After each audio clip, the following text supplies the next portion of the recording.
ok ពីមុនបងប្អូនបានយល់ពីការរាប់គ្រាប់ហើយការអង្គលកហើយពីណាទៅណាប្រមាណតង់ក្បួនខ្នាតវាដែលបងប្អូនបានមើលវីដេអូមុនមកហើយថ្ងៃនេះខ្ញុំសូមបញ្យល់ប្រាប់ពីចន្លោះខ្លះទៀតដែលយើងឲ្យបានលម្អិតហើយយើងទៅមុខទាំងអស់គ្នាដោយការយល់ដឹងអញ្ចឹងខ្ញុំនៅឧទាហរណ៍នៅម្ដុំនេះដដែលឲ្យងាយយល់ខ្សែមីទៅហ្វាកន្លះយើងចាប់នៅគៀកនេះហ្វាទៅសុល1ពួកក្បួនខ្នាតយើងគឺដូរេមីហ្វាហ្នឹងសុលបណ្ដោយតែដល់ពេលយើងពីហ្វាទៅសុលគឺម្លងកន្លះ1យេមួយតង់យេអញ្ចឹងក្នុងការចង់ដឹងថាអាក្របកដាលនេះអាកដាលនេះយើងម្លងពីនេះមកនេះយើងម្លងពីនេះមកនេះចឹងអាកដាលនេះដែលយើងបានម្លងហ្នឹងតើវាឈ្មោះអីចឹងកន្លែងនេះយើងលម្អិតកន្លែងនេះបន្តិចហើយយើង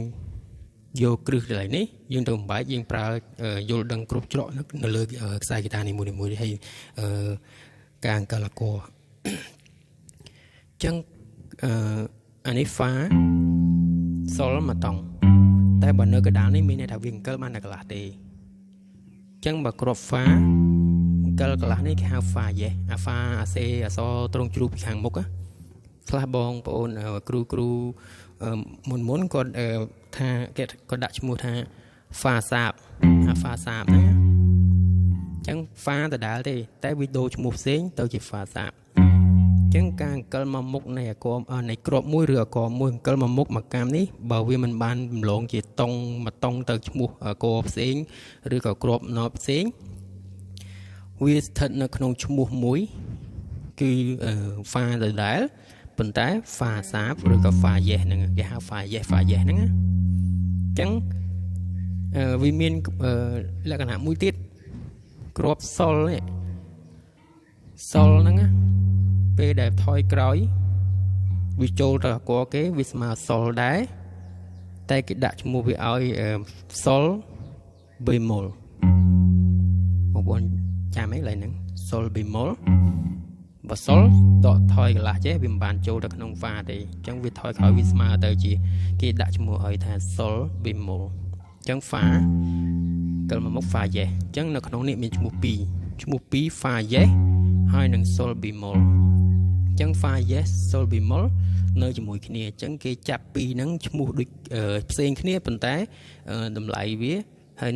ការស្ថិតនៅរបស់វាគឺតែមួយអញ្ចឹងគេដាក់ស្មើហ្វាយេសសុលបេម៉ុលស្មើគ្នាអក្សរតែមួយឧទាហរណ៍អក្សរហ្វាកិលកន្លះហ្វាយេសអញ្ចឹងមកនេះសុលថយក្រោយសុលបេម៉ុលអញ្ចឹងហ្វាយេសសុលបេម៉ុលនៅមួយគ្នាហ្វាយេសសុលបេម៉ុលស្មើគ្នាចាប់ដូចគ្នានៅកន្លែងដូចគ្នាអញ្ចឹងបងប្អូនចាំអញ្ចឹងទៅដល់កន្លែងផ្សេងគឺយើងដូចគ្នាអានេះមានចន្លោះតែនៅចន្លោះដែលក្របណាដែលមានចន្លោះពីមួយទៅមួយហ្នឹងវាស្មើមួយតង់ទេប៉ុន្តែបើដូចជា C ទៅដូកន្លះទេ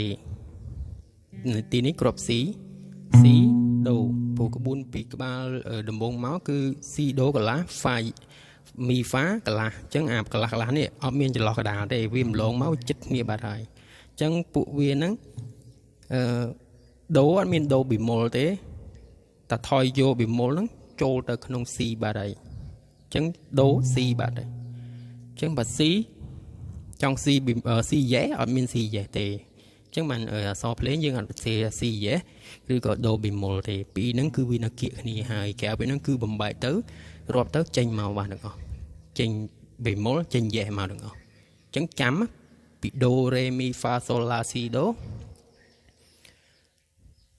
មកជុំហ្នឹងមានតែ2ទេមីហ្វាកន្លះស៊ីដូកន្លះក្រៅពីហ្នឹងក៏មកតង់ទាំងអស់បើសិនជាមកតង់ម្លងអញ្ចឹងតែម្លងអញ្ចឹងនៅកដាលអត់ចាប់យើងបានយល់ហើយថាបើហ្វាមកយកកដាលនេះហ្វាយេបើស៊ីបើសុលថយកន្លះចេះសុលបេម៉ុលអញ្ចឹងសុលបេម៉ុលស្មើនឹងហ្វាយេអូខេយល់ហើយណាបងប្អូនអញ្ចឹងយើងយល់ក្នុងការរាប់អក្សររាប់ក្របហើយការរាប់អង្គលអក្សរហើយវាមានក្បួនបែបហ្នឹងការរាប់ហើយយើងចេះរាប់អាហ្នឹងបំបែក រាប់កថ្មីបានច្រើនរៀនបន្ថែមខ្លួនឯងតែបន្តិចទេតែវាគ្រឹះវាអញ្ចឹងគឺយើងចាប់បានទាំងអស់នៅលើដងហ្គីតាគឺទីណាក៏អស់កដែរទីណាក៏គ្រាប់ណោតដែរអញ្ចឹងហ្គីតាវែងអញ្ចឹងហើយអានេះគឺខ្ទង់វាដែលខ្ញុំប្រាប់វីដេអូមុនមកគឺជាខ្ទង់ក្នុងការយើងប្រើវាទលំទលាយវាមានតឹងមានធូរមានបំបែកយកគ្រាប់យកអកកន្លែងនេះអញ្ចឹងជួនកាលបងប្អូនខ្លះក៏ចូលចិត្តលេងអកដល់ក្រោមនៅលើនៅអីអញ្ចឹងក៏លីឡំគ្នាក៏យករសជាតិអញ្ចឹងហ្គីតាគឺវាស្មុគស្មាញអញ្ចឹងតិចតែបើព្យាយាមស្ដាប់ហើយព្យាយាមយល់បងប្អូននឹងអាចលេងបានហើយលេងដោយការដឹងការចេះដឹងណាអរគុណវីដេអូក្រោយនឹងយើងនឹងជួបគ្នាទៀតហើយខ្ញុំនឹងធ្វើវីដេអូបង្រៀនពីការលេងគ្រាប់ណោតហើយ